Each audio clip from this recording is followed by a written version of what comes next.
안녕하세요. 세상을 살아내는 지적 안목 3살 제안의 지유입니다.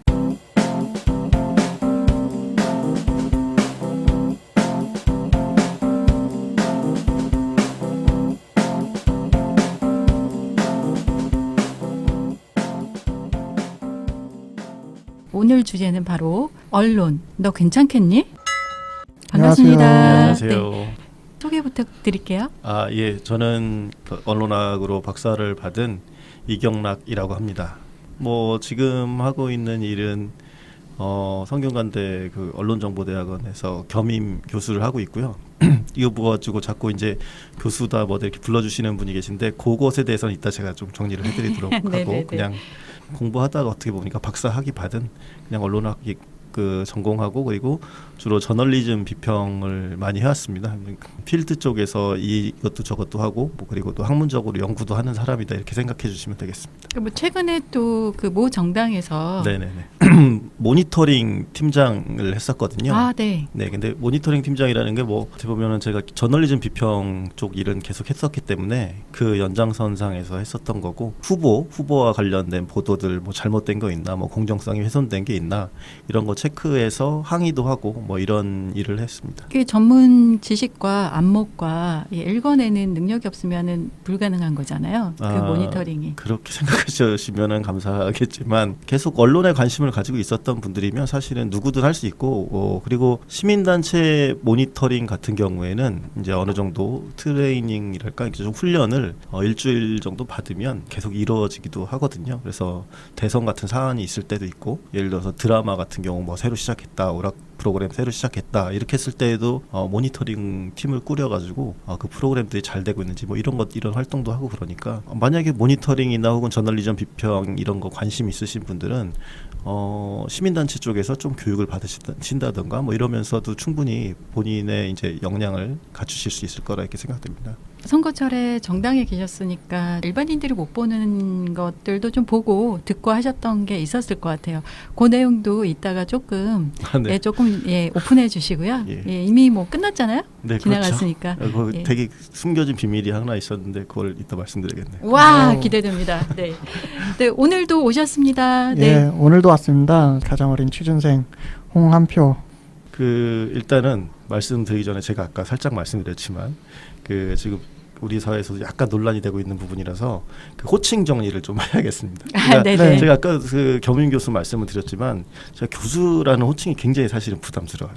겸임 교수라는 거에 대해서 조금 설명해 주시겠어요? 예, 그러니까 이제 겸임 교수는 이게 어떻게 보면 전임 교원이 아닌 거죠. 그러니까 일단은 조교수, 부교수, 정교수 이런 식으로 이제 교수를 이제 정식으로 채용을 합니다. 학교들이. 근데 그런 교수들은 이제 일단 정년 트랙을 가기도 하고 해서 이제 정규 학교에서 정식으로 임명한 그런 분들도 있고 그리고 다른 방식, 그러니까 그렇다고 정식으로 임명된 게 아닌 건 아니지만 어쨌든 파트타임 잡이랄까 아니면 비정규직 혹은 계약직 이런 식으로 오는 그런 분들도 굉장히 많이 있어요. 일반 보통 시간 강사 같은 경우에도 학기 단위로 이제 수업을 주고 그걸로 계약서까지는 쓰는 경우들은 많지 않습니다. 대체로 거의 구두에 의해서 학과장이 이번 강의 부탁합니다. 이런 식으로 해서 이제 그런 SNS에서 시간 강사라는 어떤 글들이 이슈가 됐었죠. 꽤 한 그렇죠. 2, 3년 동안. 네. 그 시간 강사 처우 때문에 이제 문제도 많고 했는데 그런 분들이 있는데 겸임 교수 같은 경우에는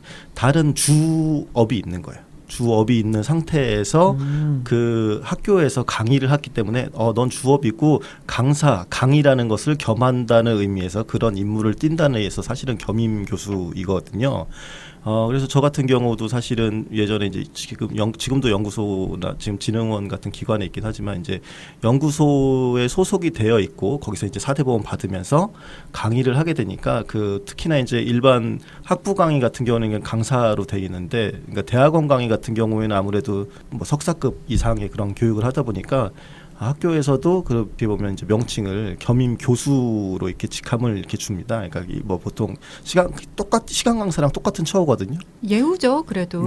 전문 지식인에 대한 예우이긴 한데 근데 이제 무슨 문제가 생기냐면 그러니까 저희 학교 같은 경우에는 겸임 교수를 할 때 대체로 이제 강의를 하는 사람한테 주는데 어떤 경우가 있냐면 실제 학교에 와서 강의를 하지 않는데 그러니까 명예직으로 겸임 교수를 주는 경우도 있어요. 일반 회사에서 그 사회이사 이런 거네요. 일은 하지 않고 이름만 올려져 있는. 네, 네. 예. 사실 중요한 문제가 생겼을 때 바깥에서 이렇게 처리해주고 인맥을 통해서. 네. 네. 근데 사실 그런 기능 말고도 이제 뭐 특임 교수라는 것도 비슷한 것도 있는데 이제 겸임 교수나 뭐 특임 교수 이런 사람들이 뭐냐면 그 어떤 경우 저 강의를 하는 경우도 있지만 아예 그냥 타이틀만 놓고 강의를 아예 안 하는 분들도 굉장히 많아요. 그런 분들이 지금 오시면 종편에 많이 나오시. 여러분들 한번 종편을 한번 자세히 보시면 이분들이 다 어디서 교수래요. 그래서 교수님 야, 터지셨습니다. 예, 드디어. 그러면 밑에 네. 보면 특임 교수, 겸임 교수라고 하는 분들이 굉장히 많아요. 네. 네. 근데 그분들이 학교에서 강의를 하는지 안 하는지는 잘 모르겠지만 어쨌든 겸임 교수라고 한번 타이틀을 받아 놓으면 그거를 평생 쓸 수 있다고 생각하시는 것 같아요. 왜냐하면 그게 특별한 계약이나 이런 뭐 회촉, 위촉 이런 거를 없는 경우들이 많거든요. 계약 기간이 없나요? 네, 따로 이렇게 일반적으로는 뭐 계약서를 쓰거나 하지 않습니다. 그러니까 어떤 의미에서 보면 명예직함. 명예직함이고 그리고 사실 계속 강사예요. 사실은 비정규직 강사 노동자가의 그 정체의 핵심인데 그 비정규직 강사 노동자가 강의를 하게 되니까 당연히 그런 거고 근데 강의도 하지 않은 채 명예로서 교수 직함 그러니까 겸임 교수를 받는 경우들이 있어요. 그러니까 확실하진 않지만 이번에 이제 청와대 간 그 탁현민 씨 같은 경우에도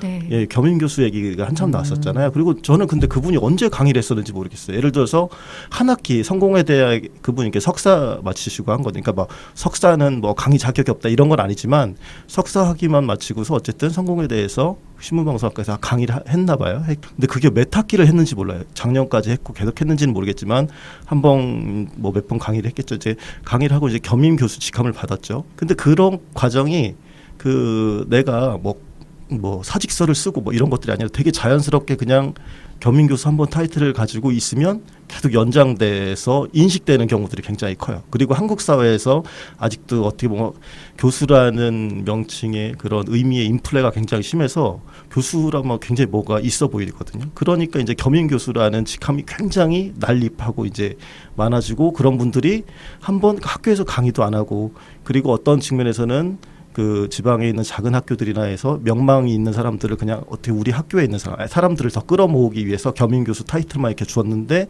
그분들은 또 외부에 나가서 어느 학교의 겸임 교수라고 해서 종편에 나가서 막 막말 얘기하고 막 그런단 말이죠. 그런데 그 사람들이 아무리 전문성이 없이 막말을 얘기해도 교수 저 사람 교수인가 보다. 이렇게 사람들이 인식할 수 있고 그거에 대한 어떻게 보면 신뢰도 이런 것들이 높아지기도 하거든요. 그러니까 살짝이 보면 제가 뭐 광고 쪽 했어서 욕할 수는 없지만 약간 뻥카네요. 왜냐하면 은행도 대출 회사들이 은행이라는 타이틀을 가지고 은행인 척하고 있잖아요. 네. 근데 사실 일반인들이 관심 있게 안 보면 이거 그냥 일반 은행인가 보다라고 생각을 하잖아요. 네. 저축은행 같은 거. 네. 예. 그런 것처럼 강의를 안 하시는데 그렇죠. 그냥 교수신 거네요. 저희 차라리 강사도 아니고 이제 교수 타이틀만 가지고 있는 그런 경우들이 좀 많이 있습니다. 그래서 저는 개인적으로는 그래서 아까 그 말씀을 드렸는데 그러니까 어차피 박사는 제가 열심히 해서 딴 거니까 그런 박사라는 호칭은 상관없는데 교수라는 호칭을 들으면 굉장히 저는 마음이 어떻게 보면은 네, 겸임 교수인데 학자들 사이에서는 교수님 이렇게 할 때 겸임 교수를 교수님이라고 하질 않거든요. 그렇죠. 이게 서열이 또 있죠. 예. 그래서 왜 이렇게 교수를 학생들을 이제 부르는 거야. 뭐 그것도 일일이 쫓아다니면서 교수라고 하지 마 이렇게 할 수는 없지만 학생들이 일단 배움을 받고 있으니까. 그렇긴 하지만 그 일반적인 호칭에서 교수로 불리우는 것들에 대해서는 그러니까 약간 제가 좀 부끄러운 뭐 이런 게 좀 있는 편입니다. 이경락 박사님. 네. 근데 이 박사가 또 인플레이션이 너무 심해요. 박사라는 단어가 박사는 아무나 못 따는데도 어쨌든 이건 그래도 딴 거니까요. 네, 뭐 딱지 쳐서 한 거 아니라 제대로 뭐 해가지고 논문 쓰고 해서 땄으니까 괜찮습니다. 네, 뭐 저도 어쨌든 어설픈 석사학위는 있는데 어디 가서 강의는 못합니다. 네. 박사 정말 힘들죠. 그 페이스북에도 보면 해외에 나가서 박사학위 받겠다고 지금 공부하고 계신 분들이 막 괴로운 심정을 토로하는 글들을 되게 많이 보거든요. 네, 그렇죠.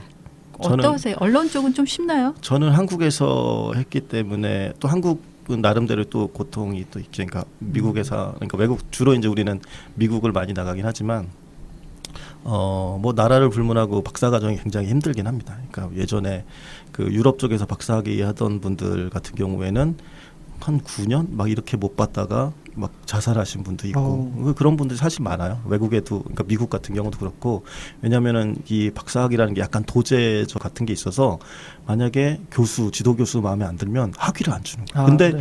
계속 공부하다가 이분이 나한테 학위를 안 준다고 해서 다른 지도 교수를 찾아가기에 너무 한 7년을 했는데 근데 또 그 교수님도 받기가 서로 또 그 안에서 그러니까, 친분이 있으실 예. 텐데. 네. 그렇게 이제 그게 한번 이제 교수와 사이가 틀어지면 외국 같은 경우도 그렇고 우리나라도 마찬가지입니다. 얼마 전에도 이제 다른 그러니까 지도 교수 바꾸는 것 때문에 이제 그 페이스북에 나온 뭐 그런 글들도 보긴 했었지만 그걸 바꾸기가 쉽지 않아요. 그리고 그걸로 다시 하기가 없기 때문에 근데 내가 7년을 공부했는데 교수랑 틀어졌다. 그러면 학위 못 받는다고. 그렇죠. 이거 완전 인생을 건 도박이잖아요. 네. 네. 그래서 그 고통 때문에 자살하시는 그런 분들도 이게 과거엔 있었고 지금도 굉장히 많은 그러니까 유학하는 분들이나 혹은 한국에서 학위를 해서 공부를 더 하려고 하는 분들이 사실은 그렇게 쉽지가 않죠. 그 스트레스도 많이 받고. 근데 저희 커뮤니케이션이나 뭐 저널리즘 뭐 이쪽 뭐 혹은 저희가 한국에서 있는 그 이른바 신문 방송 언론 정보 이런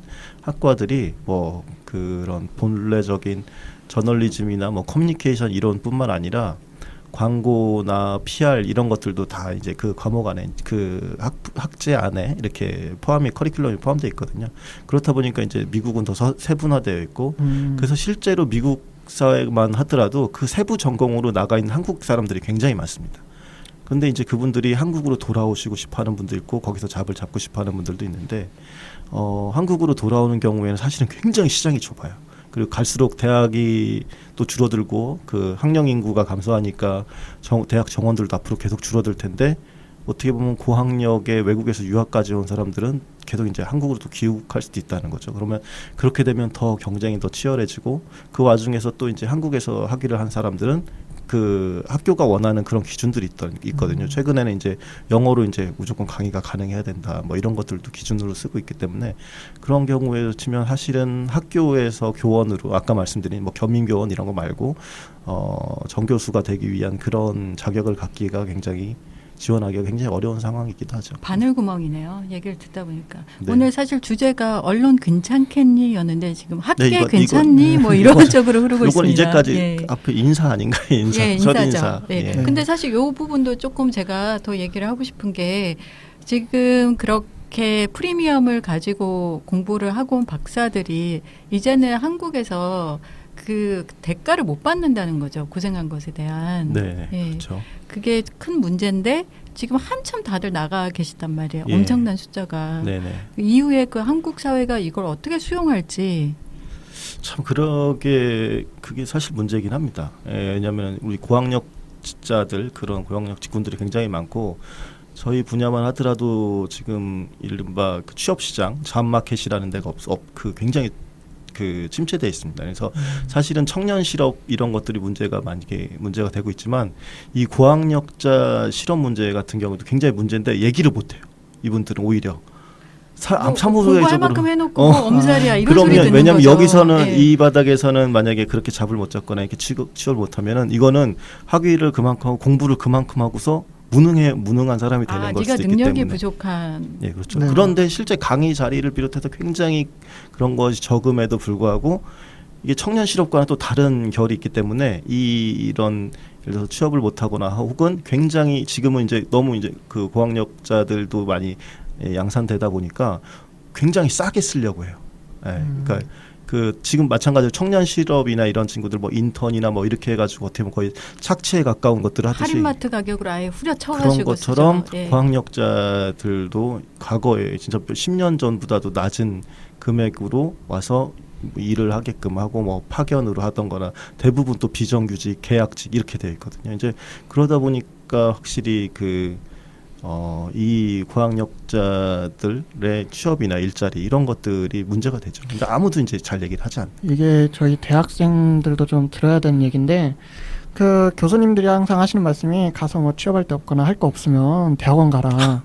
말씀들 많이 하시거든요, 네. 진짜로. 네. 뭐 석박사 하시는 분도 계시고 석박사 나오신 분들 얘기 들어보면 막상 같은 말씀하세요. 뭐 그 안에 너무 또 진짜- 세계가 있습니다. 그 안에서 또 계단을 밟아 올라가야 되죠, 그죠? 네. 그렇죠. 이게 예전에는 공부를 하면 그래도 어느 정도 예를 들어서 그 분야, 그러니까 되게 실용적인 학문 분야 같은 경우에는 석사 과정을 마치고 취업을 하는 경우들이 많이 있었어요. 그리고 심지어는 이제 교수님들도 어느 정도 사회적 영향력이 있으신 분들은 석사 정도 자기가 이제 같이 한 제자들을 취업을 시켜주는 이런 것들도 좀 네. 끌어주시고 예, 소개해 그런 게 주시고. 좀 시험연대. 있었는데 그런데 최근에 이제 그런 것들도 많이 어려워지고 그런 부분도 있고 대학원이 사실은 취업을 유예하기 위한 그런 곳이 아니라 사실 학문을 더 연구하러 가는 그런 네. 공간인데 원래 대학도 그렇죠. 산하탑이었잖아요. 그렇죠. 예, 네. 그런 부분들이 원래 취지였다면 지금은 상당히 이제 그 훼손이 됐고 그리고 말 그대로 그 내가 취업이 안 돼서 대학원 갔다 오면 더 취업이 되겠지라고 생각으로 들어오거나 혹은 조금 막연히 취업 시간 기간- 보내면 안 되니까 뭐 타이틀이라도 하나 더 달아야겠다. 그렇게 왔다가 오히려 네. 피해 일종의 피해를 보는 사람들도 많죠. 왜냐하면 지금도 석사도 워낙 많이 나오는 상황이라서 석사학위 땄다고 프리미엄이 붙지가 전혀 않거든요. 없습니다. 근데 저는 조금 혜택은 봤어요. 네. 제가 딸 때까지만 해도 그래도 이거는 경력자가 또 네. 학위까지 더 한 아, 거라서 그렇죠. 예. 예, 저는 뭐 승진하는 데 도움은 됐어요. 네. 오히려 학위 같은 경우에는 그런 분들이 더 도움이 많이 되는 것 같아요. 그러니까 일을 그 실무에서 많이 경험을 쌓으신 다음에 어느 정도 이제 그 관리자 입장에서 됐을 때 이제 내가 가지고 있었던 실무나 이런 것들을 학문이랑 좀 접목시켜 보겠다라고 해서 학위라는 분들은 오히려 더 성취도도 높고 거기서 이제 대충 석사학위나 맞지 이런 식이 아니라 여기서 내가 뭔가를 좀 공부랑 연결해 실무랑 연결해서 뭐 논문도 써보고 그러고 싶다 하는 분들은 성취가 훨씬 높게 나타나더라고요. 저는 사실 그냥 레이블에 하나 더 끼워 넣으려고 네, 했는데 이것도 저도 잠시 재미만 보고 그 이후에는 뭐 혜택을 누린다든가 네. 그 부가가치를 누린다든가 뭐 이런 거 전혀 사라지더라고요. 어느 순간부터. 예, 그거는 뭐 나이와 비례하는 것 같습니다. 네. 네. 네, 이제 박사님 모시고 언론에 대해서 얘기를 할 텐데요. 그 타임라인에 계속 네. 예, 글을 제가 주시해서 봤어요. 네. 그리고 최근에 그 언론들이 네. 예, 지금 현 정부에 대해서 되게 반감을 드러내고 있잖아요. 그렇게 보시는 분들도 있죠. 예. 네.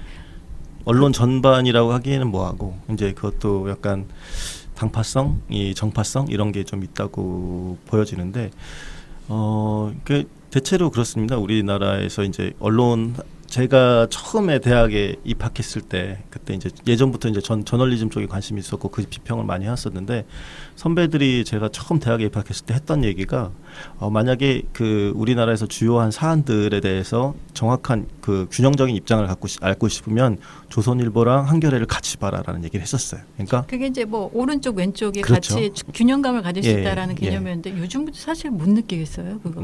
그렇게 그 신문이나 이런 것들을 많이 보시는 분들 그렇게 또 느끼시는 분들이 있습니다. 왜냐하면 어떻게 보면 언론이라는 것 자체의 그 본래의 부정적인 속성이 많이 좀 발현이 됐다고 할까요? 그 뭐 하이에나적이라든가 혹은 굉장히 상업적인 것들 이런 것들이 나오긴 했는데 과거에는 그래도 어쨌든 그런 신문들 보수나 그러니까 진보지나 이런 것들을 보면서 사안에 대해서 다양한 시선을 그 중립적인 시선일 수도 있고 혹은 조선일보에서 이렇게 거짓말을 하는데 원래는 한겨레는 이거다 이런 것들이 어떻게 보면은 90년대 초까지만 하더라도 어느 정도 좀 그럴듯한 이야기로 받아들여졌습니까? 조선일보에서 이렇게 사기치고 있는데 실제는 한겨레는 이렇다. 혹은 조선일보는 이렇게 다른데 한겨레를 이렇게 보는 거 보니까 여기서 좀 생각할 만한 거 다르다. 왜냐하면 여러분 사람들이 잘 모르는 것 중에 하나가 그러니까 잘 모른다는 게 아니라 인식하지 못하는 것 중에 하나가 사실관계를 다 모았다고 해서 그거는 진실이 아니거든요.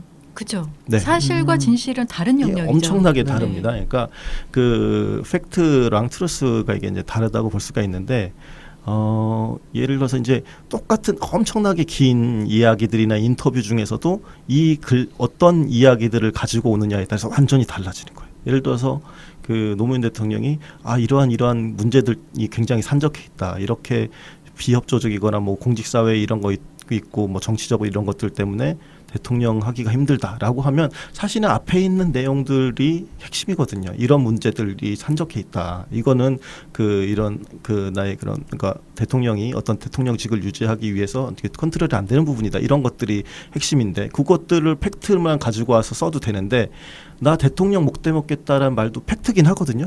근데 그 팩트만 가져와 가지고 막 공격을 하는 거예요. 그게 이제 프레임 씌우기. 그렇죠. 네. 그것들도 일종의 하나의 그런 과정들인데 어떻게 보면 이제 그런 사람들이 이렇게 변명할 수가 있는 거예요. 야, 아무리 그래도 전체적인 말 그 연설이 있고 대화가 그 내용들이 있는데 그 중에서 어떻게 그것만 가지고 와서 어떻게 이렇게 사람을 이렇게 프레임 이렇게 부정적인 프레임을 엮어서 마치 함부로 막 직을 내려놓는 거 하는 것처럼 이렇게 보도하느냐라고 하면 기자들은 그럴 거예요. 왜 여기 팩트 아닌 거 있어? 다 사실 이것도 팩트잖아. 네. 나는 거기서 팩트 중에서 어떤 것을 선별해서 얘기했을 뿐이야.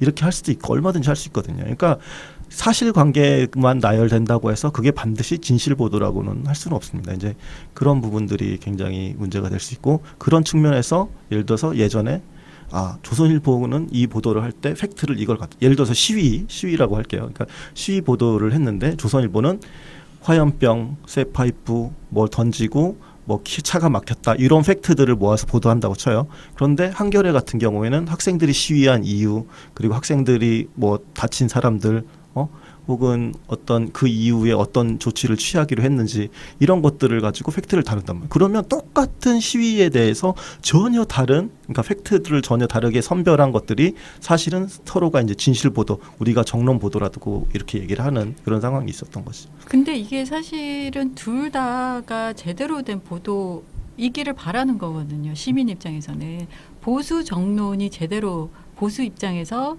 제대로 된 정론을 해주고 진보 입장에서 진보 정론을 제대로 해주면 중간자 입장에서의 국민들이나 시민들은 그걸 비교하면서 이제 내 생각을 나는 어떤 입장을 취해야겠다.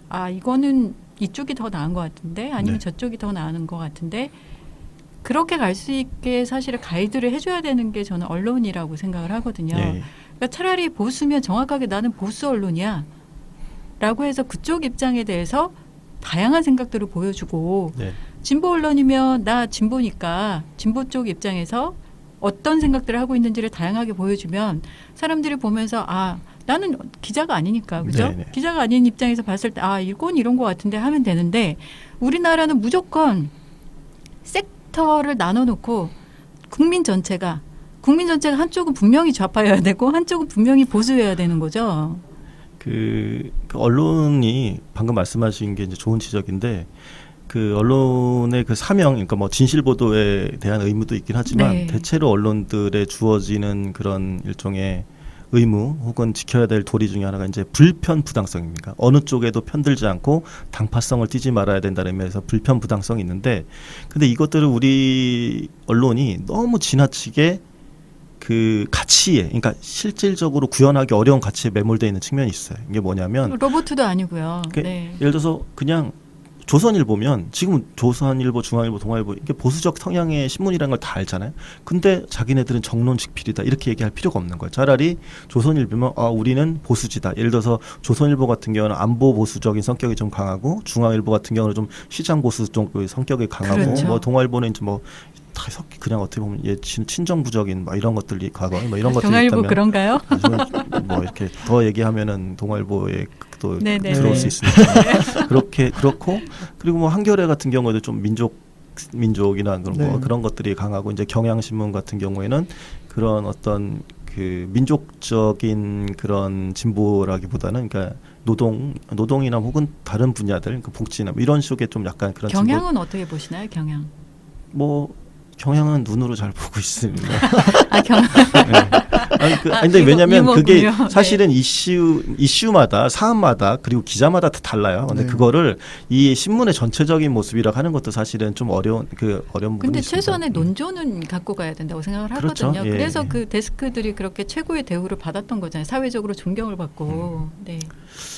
그렇고 이제 우리는 문제점이 아까 말씀하다가 말았는데 그 차라리 그냥 자기네 정파성을 밝히면 돼요. 예를 들어서 뉴욕 타임즈나 워싱턴 포스터가 그러니까 예를 들어 대선 기간이 되면 우리는 공개적으로 민주당 후보를 지지한다, 공화당 후보를 지지한다 이렇게 하는 그쵸. 것처럼 르몽드지가 자기네 진보적인 노선을 이렇게 밝히는 것처럼 차라리 우리가 정파적으로 이런 쪽을 지향하고 있다라는 걸 밝히고서 그것에 맞게 하는 게 맞아요. 근데 자기네들은 이런 정파성을 밝히지 않고, 물론 시민들은 다 알고 있지만, 독자들은 다 알고 있지만 밝히지 않고 우리가 하는 것들은 다 객관적이고 불편부당하고 균형적이고 공정하다, 이렇게 이런 식의 관점을 가지고 보도하기 때문에 저는 그게 문제라고 생각을 해요. 그래서 그런 코스프레를 하는 이유가 저희가 이제 그 4년마다 대선이 바뀔 때마다 처세를 바꾸기 위해서 그렇게 일부러라도 하고 있는 건 아닌가라는. 네, 근데 그